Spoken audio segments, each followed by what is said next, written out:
And then I wanted to ask you about publishing, because, you know, this is done in June. That doesn't leave a whole lot of time to have spent querying agents, publishers, and all of that. So did you always know you wanted to go straight to the indie route? Yeah. I had, you know, done the screenwriting for, you know, networks and studios, TV and movie stuff. And yeah, when I decided to write this as a kid's novel, I just thought I would just like to have total freedom. So yeah, I just decided from the start I was going to self-publish it, just sort of write it as I wanted to write it, not get any notes from agents and managers and executives, and then just put it out there and see if I could get traction with it. So I mean, if it ended up going back and becoming a TV show or a movie, that would be amazing. And, you know, I mean, if a publishing house came up to me and said, we'd love to publish it, sure. But yeah, I mean, the plan was sort of self-publish it and run with it from there. Yeah. You dealt with enough gatekeepers in your day-to-day screenwriting and everything else. Not interested when it comes to... Not interested. Yeah. It was just really a lot of fun just to kind of do what I wanted to do this time. You know, I mean, obviously I take input from my fellow readers and from you, but yeah, it was nice to not have all these layers of bureaucracy on top of it.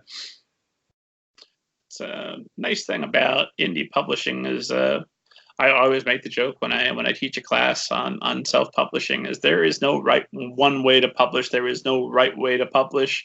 There are better ways. There are things you can do that are better than anything else.